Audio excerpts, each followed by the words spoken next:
that leads to what we call success addiction. Their brains look like the brains of people who got addicted to drugs or alcohol. These are the people who become the success addicted individuals who go on to become workaholics.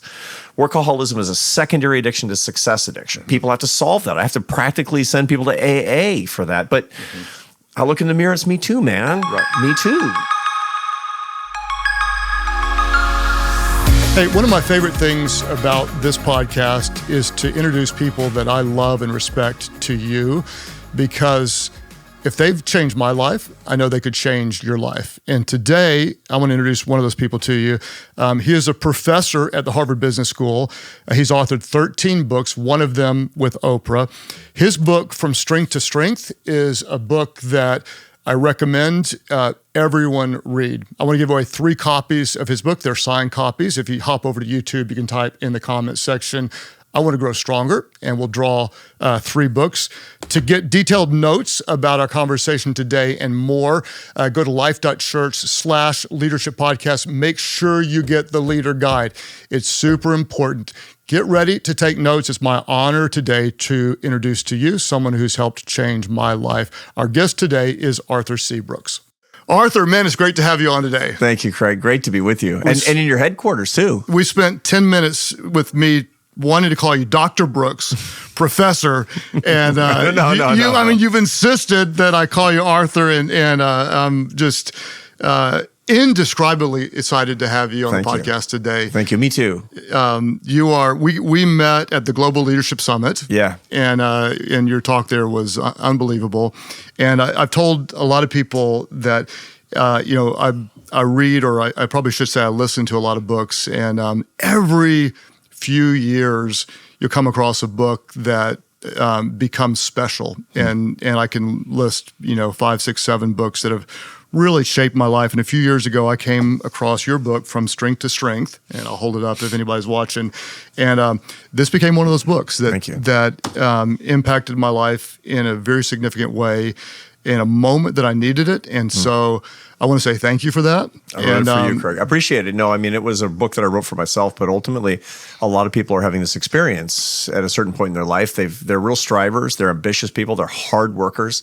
They've dedicated their careers to doing good for other people, but their skills and their interests change, and nobody actually gives information about how strivers are going to change. We just think that everybody, if you've got to figure it out, you got to figure it out. And that's not the case. And so I wrote a book for myself to guide myself over the second half of my life and career. And it turns out it was resonant with a lot of other high-achieving, hardworking people like you. And that gives me a lot of satisfaction. So I want to ask you more about that even as we get into the podcast. But just since we're talking about it now, when in your life did you start to discover that your effectiveness was changing and the way you got to a higher impact was maybe different than earlier in life? So I've had a bunch of different careers. So I had a kind of an odd career. When I was a kid, I was a classical musician. I actually didn't go to college traditionally. I went to college for a little while, didn't work out.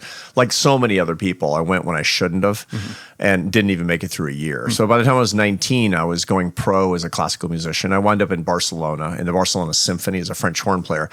And that was a great career as far as it went. But then I changed when I was 31 years old. I left, finished my bachelor's degree, did a PhD, and became a behavioral scientist.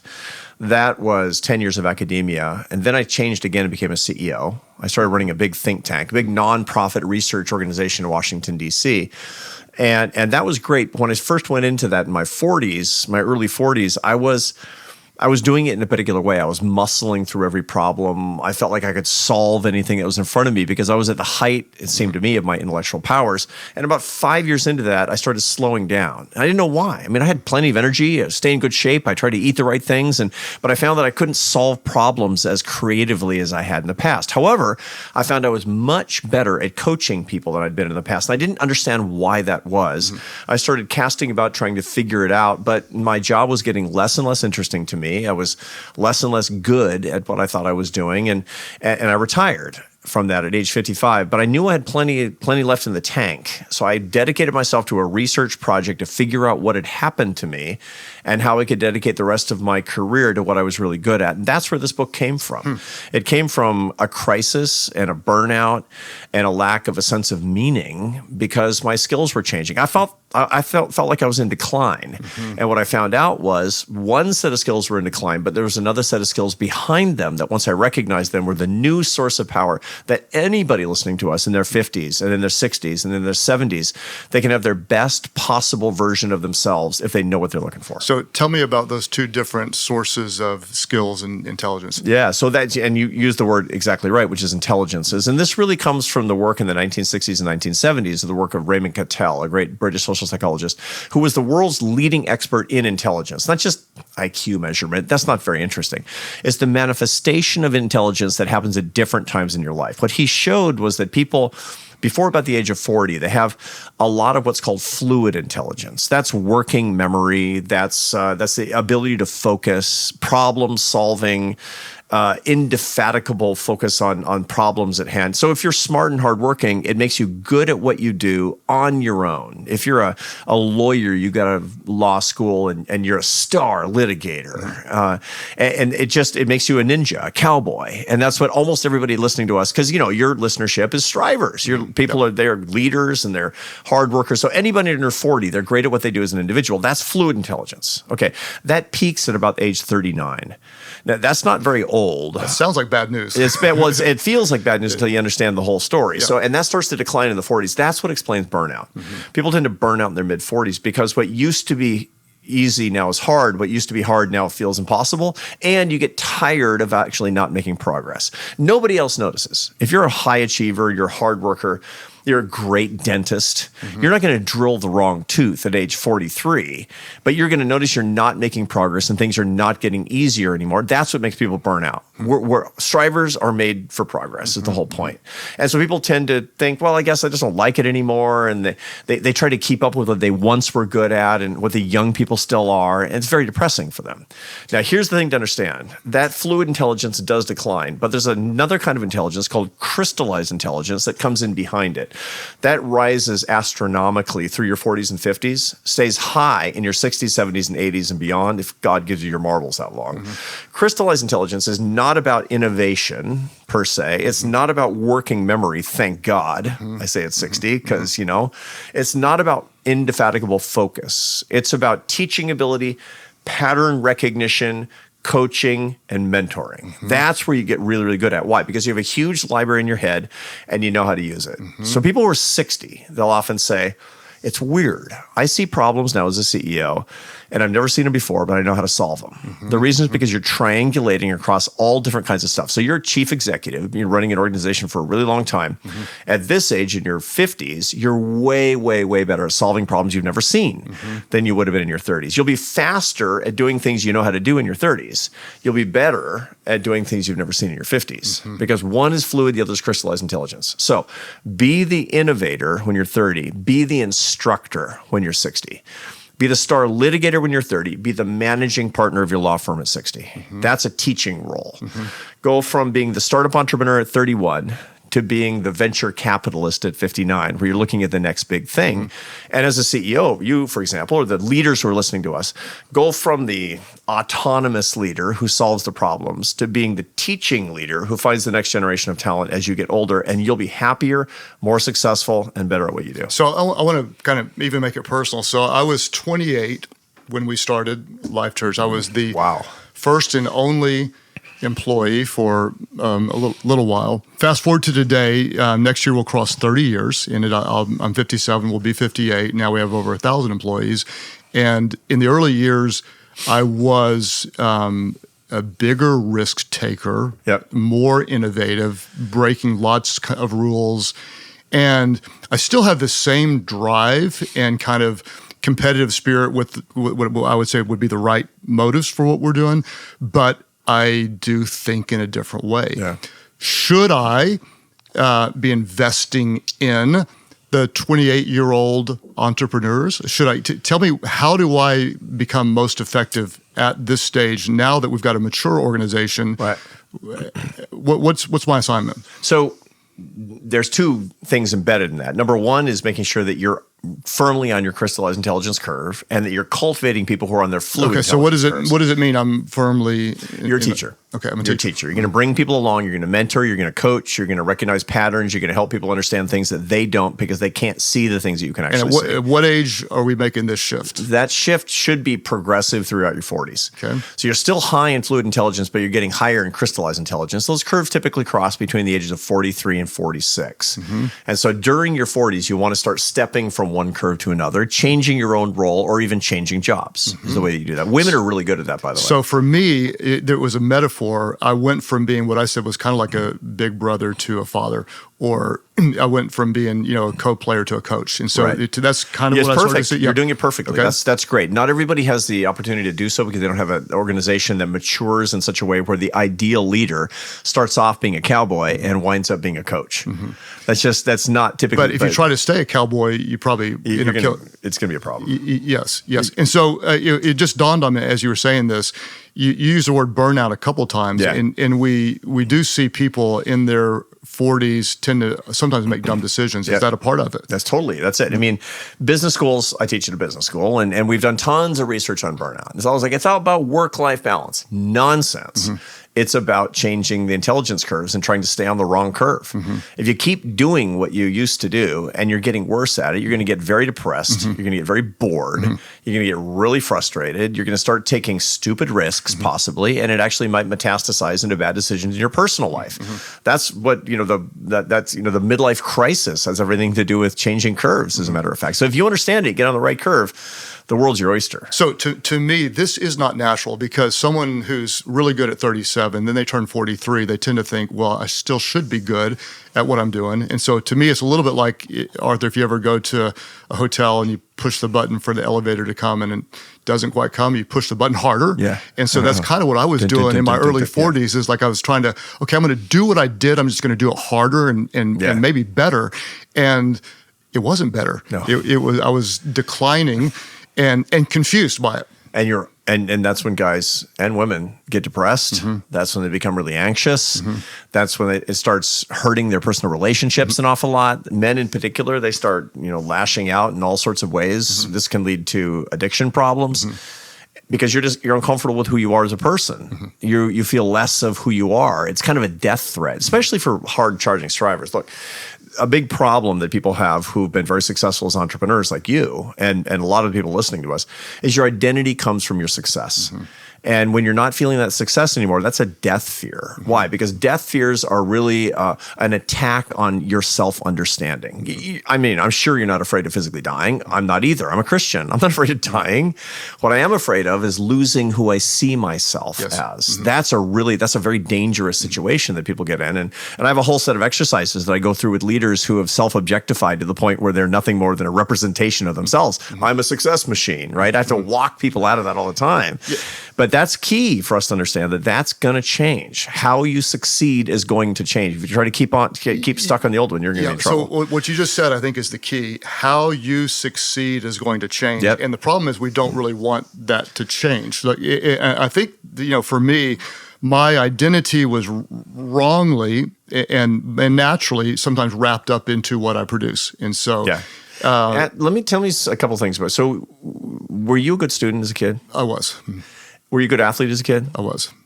Did you get a lot of strokes from your parents and people around, adults around you for being successful in school and sports? I did. So, and not the smartest, not the best, but just would work hard for it. Yeah, you're a grinder. Then the identity would come from that. And plenty smart, Craig, trust me. Plenty smart. And you're still obviously really not athletic. The smartest, but would work really hard. And a good grinder. And so the result of it is that what happens is the kids are looking for a reward, a psychological reward. And psychological rewards are everything. Pleasure actually comes from touching the parts of the limbic system that are the reward centers, the ventral tegmental area of the brain, the ventral striatum of the brain. You tap it, when somebody says, I love you, or if you take a bump of cocaine, it's the same part of the brain. The brain is very thrifty.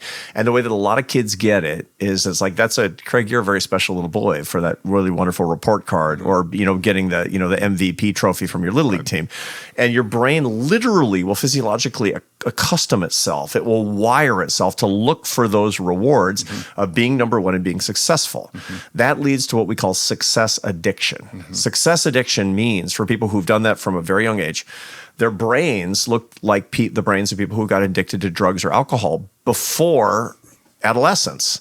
In other words, their brains are going to be very plastic, but they will accustom themselves to this kind of reward. And what will happen is that these are the people who become the success-addicted individuals who go on to become workaholics. Workaholism is a secondary addiction to success addiction. These people are hugely self-objectifying. I am a success machine. I am afraid of failure. I am nothing, and life feels gray when I'm not winning, is what that turns. And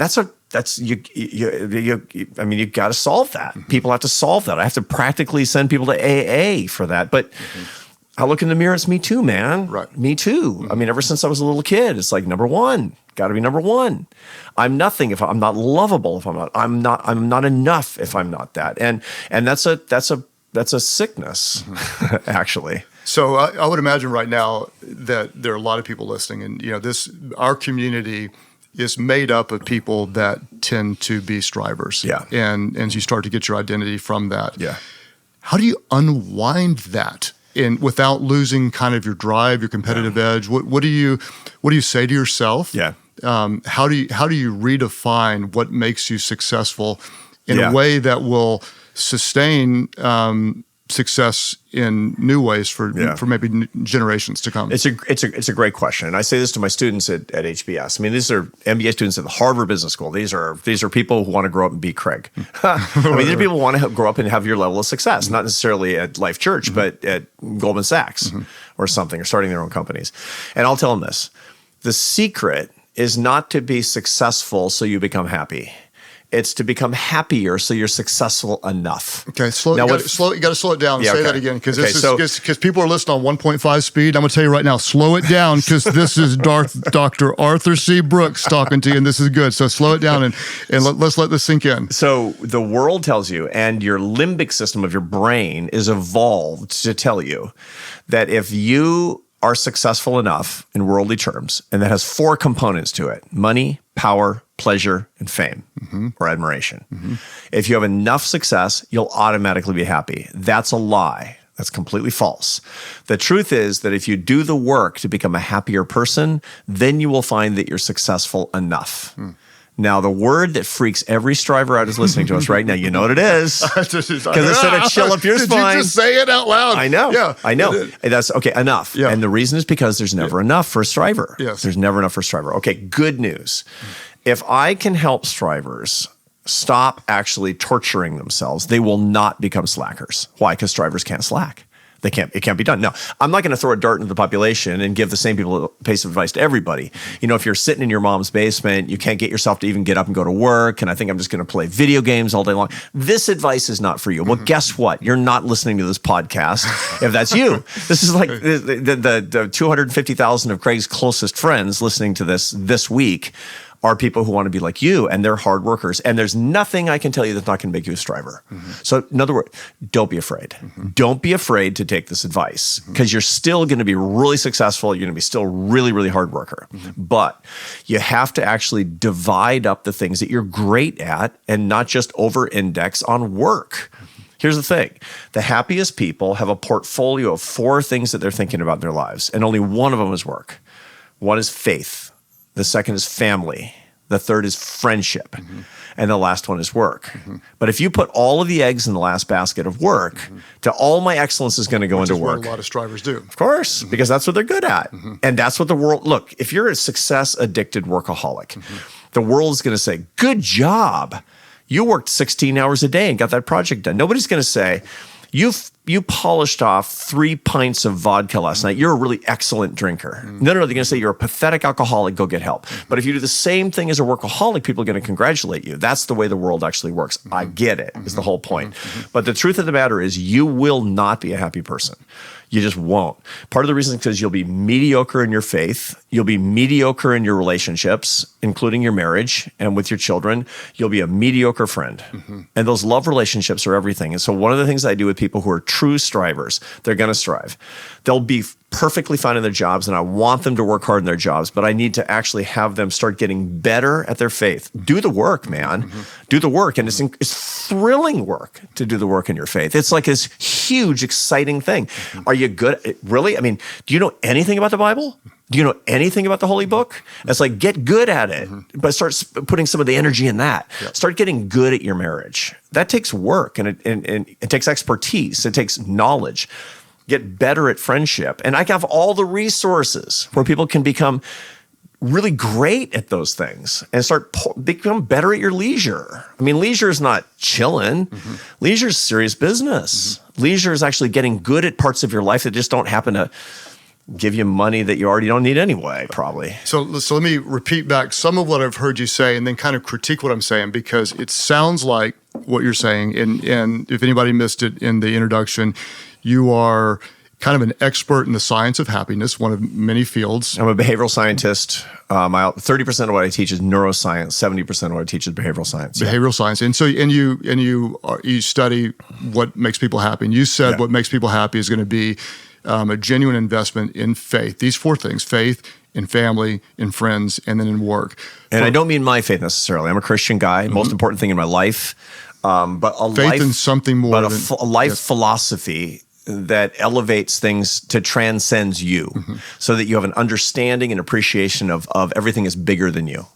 And so most people that we're talking to are strivers, and so they're going to be in some form either succeeding in work or trying to succeed in work. And you said something earlier about being successful enough, which even when you said the word enough, it kind of— I know, it's hard to hear. Yeah. And so are you saying that to be happy and to be fulfilled in the first 3 areas, there has to be an enough on the successful part of work?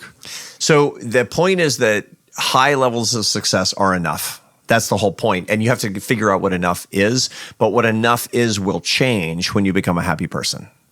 That's the thing where you need a little bit of a leap of faith. Okay. If you're an unhappy person, enough is never enough. There's no enough. There's no enough ever. Right? But if you're a happy person, you'll know when you can actually stop doing one thing and spend more time doing something else. So we've got some people right now that are very successful in business and ministry and professionally, and they are not happy. Right. What do you say to them? They're stuck on the hedonic treadmill of never enough. That's what's going on. And part of the reason is because Mother Nature, she lies. She's such a pathological liar. You know, she says that you'll be happy if you give in to every whim. If it feels good, do it. You live that kind of mentality. And if you actually work and work and work and work and work yourself to death, so you have more flints in your cave and animal skins and buffalo jerky than any caveman could ever need. That's a lie. And the reason that she wants you to think that is so that you will stay in the hunt, you'll rise in the hierarchy, that you'll survive the winter, and you'll pass on your genes. That's all she cares about.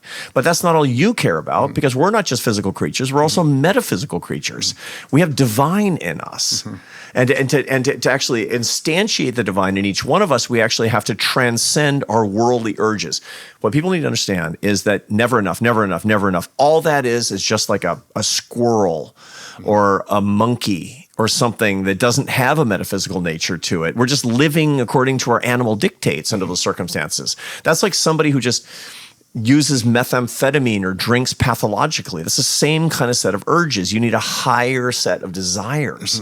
And that's what I urge people to do, is to explore the metaphysics of their true human person. They will still be great at their jobs. They'll be better at their jobs. By the way, I've worked with people and I've scaled them back from 100 hours a week to 60 hours a week, and they got more done. Yes, 100%. I believe that. And maybe you can— I've been trying to diagnose and kind of digest why this advice worked for me. I worked with a performance psychologist that he works with people way more exceptional than I am, in kind of top level performers. And he took me on as his first pastor he worked with, and now he helps a lot of pastors. But I was early 50s, 50-ish, and maybe early stages of burnout. Actually, he did say occupationally burned out. And his assignment to me, and I want you to try to help me understand why this worked, and so maybe it'll help other people. He said, hey, I want you to come up with a list of 30 things that are high adrenaline that sound dangerous to you, and I want you to try 5 of them.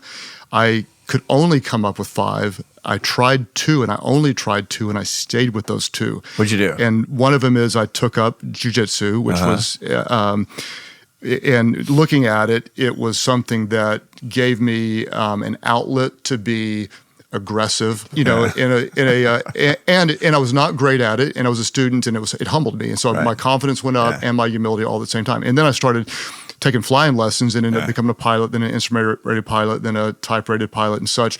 And those things disconnected my mind, and yet they made me a better leader, a better pastor. Right. And I look back, and I'm not quite sure why, but I know it worked. Can you kind of unpack why did that help me so much? Well, cross-training is incredibly important. And there's a whole literature that talks about the importance of doing things you're bad at, believe it or not. And part of it is because it does bolster both confidence and humility, exactly what you say. And humility is a heavenly virtue, right? I mean, it's the way that you combat pride, which is the deadliest of the deadly sins, as a matter of fact. But also it gives you confidence because you actually can learn new things, and you're not monomaniacal about the one thing that you're doing. A lot of people that are burned out, or they're finding that they're less effective, and they're actually kind of bored, but they keep after the thing they're bored at because they're prideful. And so you need to humble yourself by doing something you're not as good at, and then gain confidence that you can actually learn those particular skills. That's functional cross-training. It doesn't mean you have to do something that builds muscles, and literally physical muscles, in one area as opposed to another. It means you need to use your brain in a different way, to become a student, to do something that seems like you don't know how to do it. And as such, when you go back to the thing that you were trained in, it becomes easier and fresher and better. So there's a huge literature that shows that's the case. My mind seems clearer when I come back to, and I think also now being a student makes me a better teacher, meaning because I am 100% the student in these areas. Do you have something in your life right now that's kind of like that? Yeah, so I have been actually paying a lot more attention. My wife and I have a lot more spending a lot more time studying the Bible than we have in the past. I mean, I'm a Christian my whole life. Now you're a Harvard professor. Yeah. And you're studying the Bible. Okay. Yeah. And my wife is actually a student, actually finishing her master's degree right now, but does a lot of speaking for Christian women's groups. That's a lot of what she does. She does a lot of outreach, and she's starting a radio show on Guadalupe Radio, which is a big Catholic, Spanish-speaking Catholic radio network, and so she knows a lot more than I do, and she's been a real teacher to me. But what I found is that I've got a good student brain. I mean, I know how to learn a lot of stuff, but this is really different than the science I'm used to. Yes. Very different. As a result of it, that I see things in new ways. I see the parallels that I haven't seen before. So intellectually, I find that this is a kind of cross-training that's really, really useful. Second is I'm a gym rat. I'm an absolute gym rat, and I'm always looking for new ways to get an edge for physical fitness. I'm always learning about new ways to, how physical fitness and optimal health can actually cross-train into intellectual prowess. One of the things I talk about with my students who are my PhD students. Say that again. How physical fitness can actually enhance intellectual prowess. Yes. And tell me about that, because in first thing, you walked in today. Last time I saw you, you weren't wearing a short sleeve shirt. Today you came out going, the dude's ripped, okay? You're 60 and you're ripped. And I respect that. You're on the road 48 weeks a year traveling and somehow stay in fantastic shape. And so I've had this kind of theory, and I'm not nearly as smart as you, but to me, and it doesn't have to be, man. It doesn't have to be working out. And like, I'm not telling anybody, go fly planes, do jiu-jitsu, work out. That's not the message. But when there's a something like that, it does help you think with clarity. Yeah. And tell me about the physical part. Why would that help you think? Well, your brain is part of your body, and your body needs to be able to support your cognitive activity. It really, really does. A big mistake that people make is not taking care of their bodies, because by the time they're our age, they're going to be in cognitive decline. Guaranteed that if you're out of shape, you're going to be in cognitive decline by the time you're 60 years old. You just are, is the whole point. If you're in great physical shape, you have good cardiovascular health, you have good muscle mass, you're not suffering from sarcopenia, which is the gradual loss of muscle mass after the age of 40 or 50,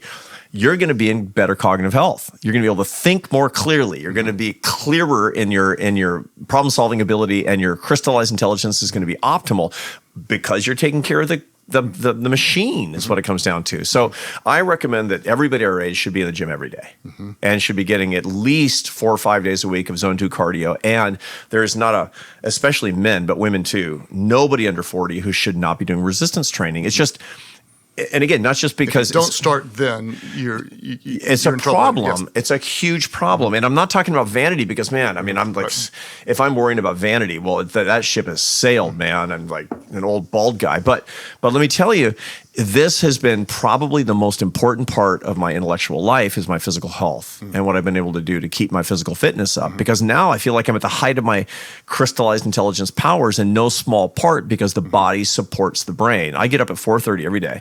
I work out from 4:45 to 5:45. And every day is a mixture of zone 2 cardio and resistance training. And, you know, I have a lot of training. At this point, I have a gym in my house and I don't actually have to have a trainer with me because nobody's going to come to my house at 4:45. And then I get cleaned up and I go to mass. I'm a Catholic. I go to Catholic mass every day at 6:30 in the morning. And if I'm on the road, I find a mass at 6:30 or 7 or 7:30. And I go to the gym at the hotel where I am. These things are, I just don't violate these things because this is body and soul, body and soul, body and soul. This is before I have any calories, before I have any caffeine. Psychostimulant should not be administered when you're doing resistance training early in the morning, for example. It'll torque the whole system. It's not as good. And then I get 4 straight hours of maximal dopamine in my prefrontal cortex, which is what I need for, tip-top cognitive skill.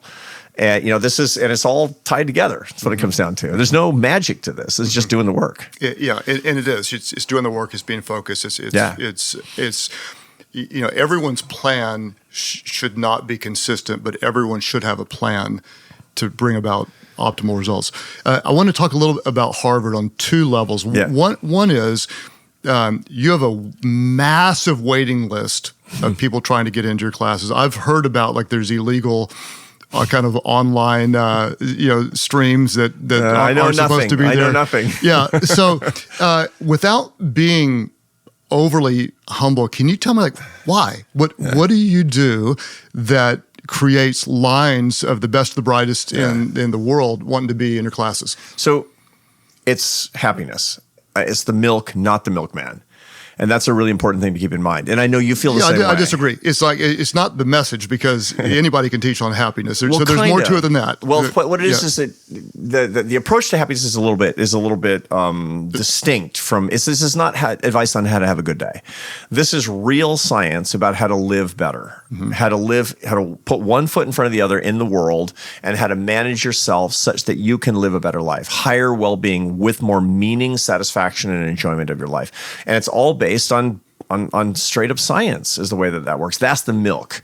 Now, I have a method of teaching it that's has honed over a bunch of years that it turns out to have been very successful at Harvard and lecturing. I'm in Oklahoma City today with you because I'm giving a couple of lectures on the science too, but that's what I'm doing out and about is the whole idea. And I'm teaching it to dozens and dozens of other academics so they can teach a version of the course, and lots of people can teach this.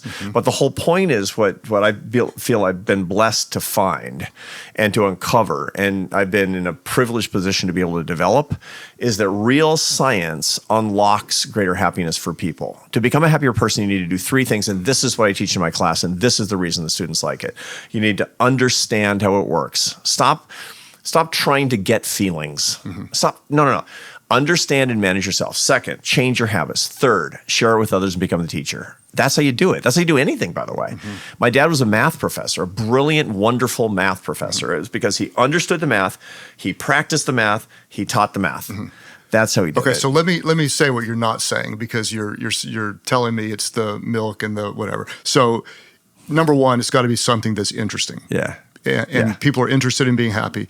2 is you're doing the research behind it. You're coming in and saying, here's what data says, here's what the science says, and so you're bringing valuable content. Then there's the you part. And that's the 3rd ingredient, which is the what you bring, that it's passion, it's application, it's whole life buy-in. It is the hard work behind the scenes. Tell me about the you part that I wouldn't necessarily know unless we had hours together. Yeah. What's the unique you part that people don't see that brings the final ingredient that makes people all over the world want to listen to you? So this is the ingredient that every single person watching us or listening to us can get in their work. And this is, I dare say, the secret to your success too. You love it and you love them. Okay.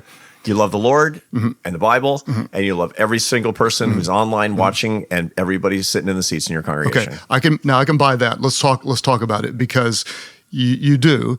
And there are some people who they actually love the attention, not the people. That's because they love me. Yes, exactly. And so, so that makes some sense. So you love the work, the subject, the work, the discipline that goes into it. It's a life obsession for you and you love the students, you care about them. I love the students. I love the people that I'm trying to serve. You know, there's this.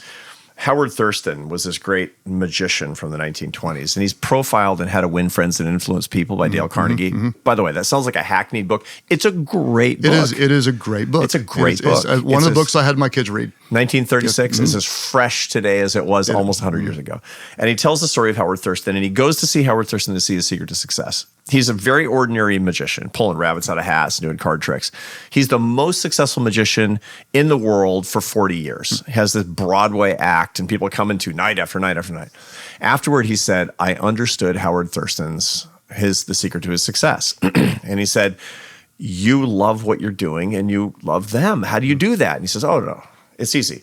Every night before I hit the footlights on the stage, I stand out there and I can see the audience. They can't see me. And I say, I love my audience. I love my audience. I take it one step further. I pray for my students every day before I start the class. I say, Lord, bless them. Open their hearts. Help them to be happier people. Help them to bring these ideas to other people. And it's just, it's joy. It's a joy. So I call that, in leadership, I call it you-focused leadership. Yeah. And it's really simple, but most of the time we approach leadership with a me focus, like, hey, come serve my vision. Hey, come help me get this done. You know, and I'll pay you. But when you really care about people, and that's the thing, sometimes I get emotional at the end of this podcast because I'll just, maybe look into the camera or stare into the microphone and say, like, I do this because I care about you, and I want you to know that and feel it and believe it. And I do. It's like there's no, we're not selling ads. It's just like I genuinely believe that great leadership changes lives, and so it becomes it's like a full body sport. It's a full body obsession, and it's a complete experience. Look, it's like, can you imagine showing up to work every day and being a leader because you want more stuff from people? What a drag. What a drag. How boring, right? And yet that's how a lot of people learn the craft of leadership, is how I can be a better leader, how I can be a more successful person. And that's the wrong focus. So seeing that your success, and it is truly extraordinary, the impact that you're having all over the world. You're on the road 48 a lot weeks a year, and you're teaching out of a base, and so you got an interesting subject. You're doing the work. You're bringing this science behind it, and it's a full-on passion for you. Here's what's also mind-blowing to me is that you are in a secular environment that is often hostile to things of faith, especially Christian faith, and you're a Christian, and the purpose of this podcast is to develop leaders. It's not to push our religious beliefs on anybody, but we do have a lot of people of faith that are in positions of influence that don't know how to do it well. How in the world, in an environment where people are anti-God, especially anti-Christian God, how do you both professionally successful, not offensive, and an effective witness in such a profound way? The key is not being afraid, is what it comes down to. And if you're not afraid, then you can make it natural and normal. Part of the problem is that, a lot of Christians, and I understand this, I get why this happens, but a lot of Christians in public life, they make it weird. And the reason is because they're afraid. They're afraid. So they make kind of a show of it, right? It's like, or they're a little hostile. When you're afraid, by the way, you'll be hostile. You'll be hostile toward other people. And even if you're not trying to be, people will know it. We have 100 different ways of ascertaining what other people are thinking about us all the time. That's interesting. I've never thought of it that way. But if Christians can be hateful or critical, maybe it's because they're afraid. Oh, it's always that. Hate is downstream from fear.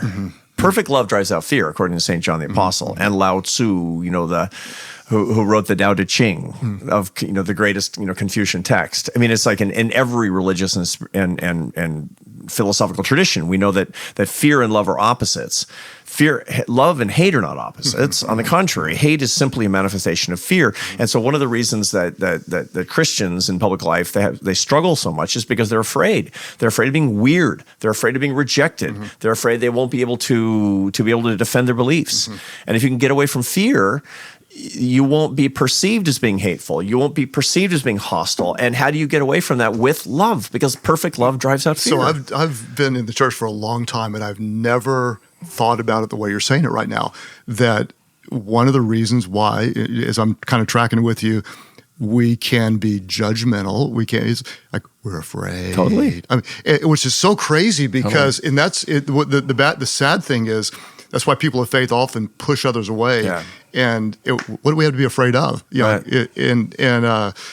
So I'm like, you shouldn't go there and be with those people. I go, well, why not? What do you think they're going to do? You think they're going to do? It's like, you've been around a bunch of atheists. Whatever, yeah. They're going to shake your faith and turn you into an atheist? Yes. For Pete's sake? No, that's craziness. On the contrary, life is this great big, it's like walking through an Egyptian bazaar of shiny, fun, interesting things is the whole point. And, I spent a lot of time over the past 12 years with the Dalai Lama, the most important Buddhist in the world, the leader of the Tibetan Buddhist people. I've worked with him every single year for the last 12 years, many, many conferences and public appearances together.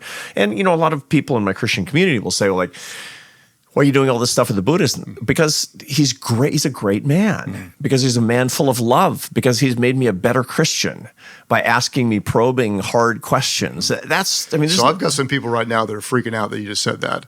They are. And sure. And I kind of want to just stand by your side and say, you can be friends with people like that. Yeah. You can learn from people like that. Can you?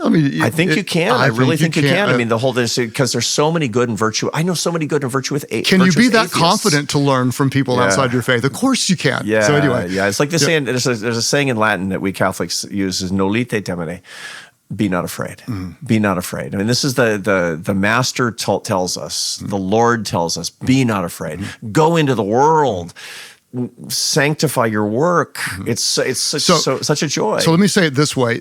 Sometimes I'll get criticized, like, why would a pastor talk about leadership? Yeah. And so to me, talking about leadership should make me a better pastor, should make me a better person of faith. Totally. Who led better than Jesus? And so I just kind of want to say to any people of faith right now that might be pushing back against Arthur, going like, why would you do that? To be better in your leadership, to be better stronger in your faith. If you get out of your comfort zone and learn from different fields, it doesn't weaken your position. It actually strengthens it. And I just kind of want to say that because it's kind of dawning on me. I want to ask you, kind of shift gears, but I had to write all this down. So you were, world-class musician. You've worked in and with those in military. You've been an expert in economics, public policy, behavioral science. You teach at Harvard. You're a person of faith. In all those different fields, is there in leadership one principle that stands out in your mind that is always true and worth celebrating above any other principle? For me, there is. Now, there's a lot of skills that go into leadership. There's a lot of technique that goes into leadership. There's a lot of knowledge that goes into leadership. And not to denigrate any of that or to minimize the importance of any of those things. You got to be good at your job. You have to know what you're doing. You have to have experience in what you're trying to do or you'll fail. That's just the fact of the matter. To my MBA students, I remind them that the number one predictor of being successful as an entrepreneur is having some background and experience in the field in which you're trying to be an entrepreneur. I mean, that seems obvious, but true. It seems pretty obvious, but it's really important to reinforce that there's no substitute for knowledge, skills, and experience, to be sure. But the overriding, the arc of the sort of the motto, the underlying, the pulse, as far as I'm concerned of this, it really comes from Aristotle via Thomas Aquinas, the most important medieval philosopher. St. Thomas Aquinas for Catholics, Thomas Aquinas for those who are not Christian, but a great philosopher nonetheless. And this is the same idea that comes from Averroes in the Islamic tradition and Maimonides in the Jewish tradition. And that's the definition of what love is. Love is not a feeling. We live in a society and a time and culture in an age of feelings. And that's a big problem because feelings are nothing more than data that give you information about what's going on outside you. And they lie. Feelings lie constantly. To love is to will the good of the other as other. That's what it is. That's what love is. Love is a decision and an act and a commitment. And the best way that you can do that on a systematic level, on a high level that people can count on, you can change lives the most is as a leader. Do you want to take love to scale? Be a leader. That's what it comes down to. But understanding love properly. This is not some sort of sloppy, gushy, mushy thing. On the contrary, it's hard-edged as flint, man. I'm going to make the decision to will other people's good as them, not as me. And I want to take that to scale. I want to dedicate my life to it. That's leadership. So put some skin on that for me. And so I wholeheartedly agree with you. Let's say I don't. Let's say I say, okay, Dr. Brooks, yeah, you are. Yeah, you're brilliant. We see that. And you're a little bit weird Catholic. Okay, we see that. And now love and leadership, that's kind of soft. Yeah. And like, how's that going to work when we got to pay the bills around here? We got to, I don't want to lay people off, but we might have to. Right. So tell me, what does that look like practically? And why would I expect that to be effective? So I'll answer that by making a distinction between two concepts that are frequently mistaken in the process of leadership. And the two concepts are empathy and compassion. Bad leaders are excessively empathetic. Great leaders are always compassionate. Now, what's the difference between those two? Empathy is to feel somebody else's pain. And the truth of the matter is that you and I both know, because we've both been chief executives, me for 11 years, you for 30-something years, that you become, in many ways, less empathetic the longer that you're a chief executive, because you have to do hard things. And if you're not going to be debilitated by doing hard things that people don't like sometimes, you just can't live that way. You'll be a mess. You'll be a puddle on the floor. But compassion is an entirely different thing. Compassion is a hard thing, and it's a skill that you cultivate, and it's always useful and always appropriate and always effective. To be compassionate is to understand what needs to be done, to have the courage and skill to do it while not actually denigrating any other person. So the best parents are not empathetic, but they are compassionate. If you want to have successful teenagers, don't feel their pain.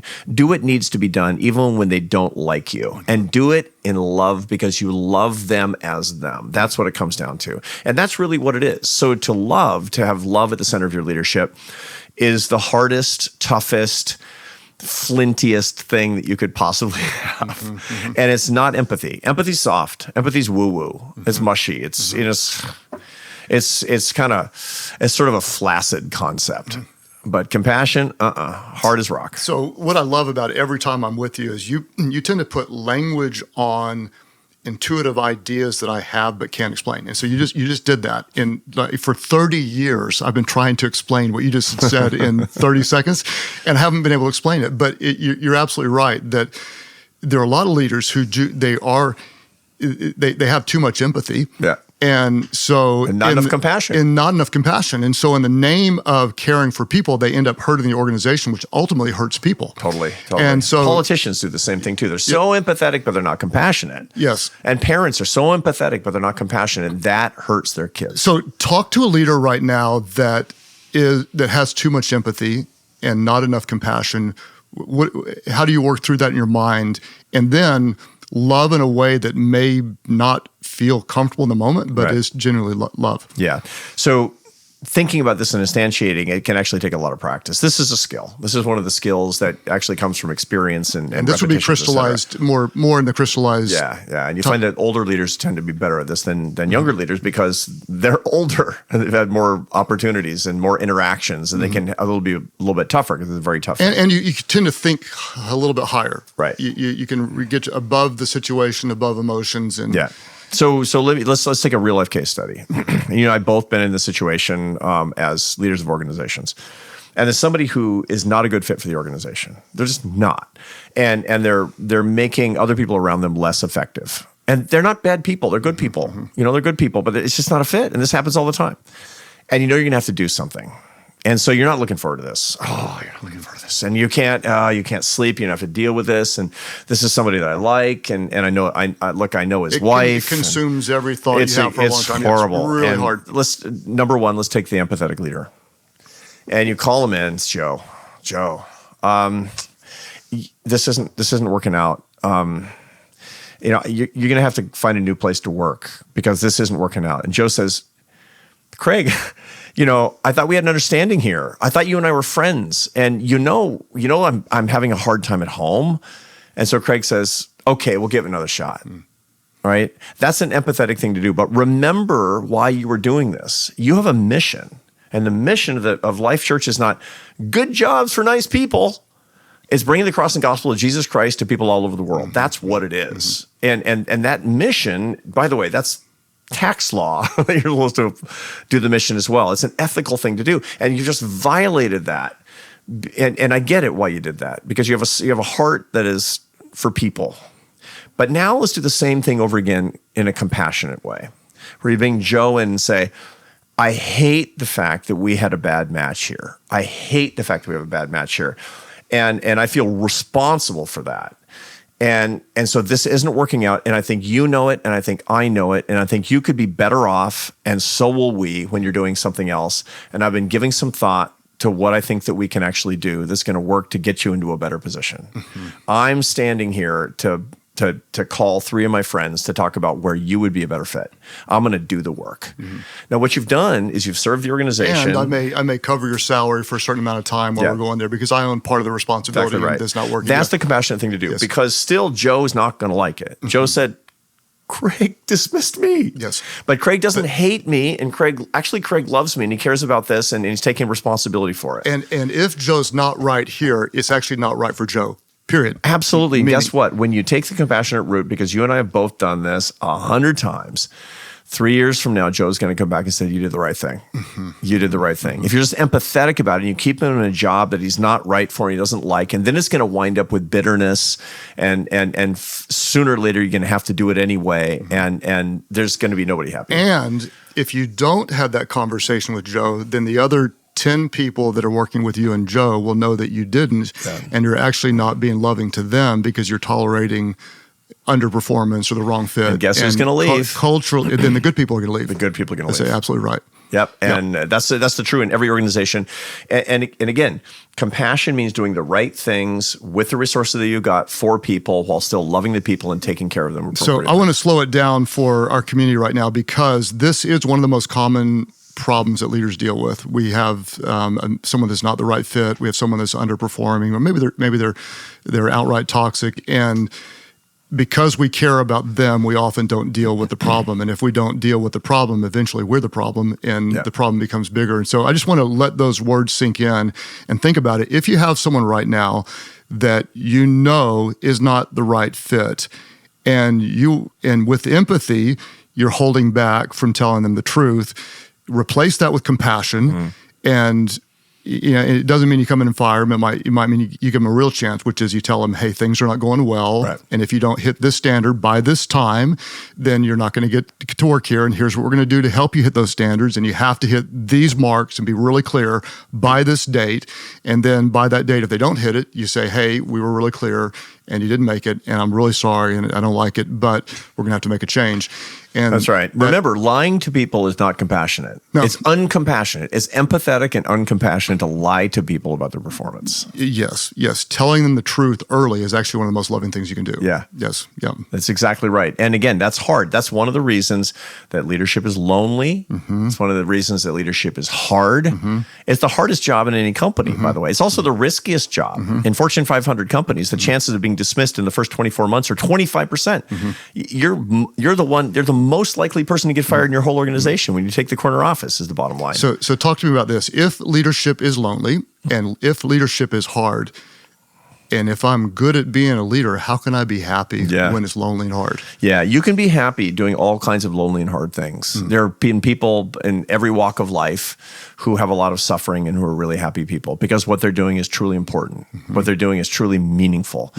But here's the point. You won't be happy because of the loneliness and because of the difficulty if you're working for you. That's when it becomes pretty much all downside.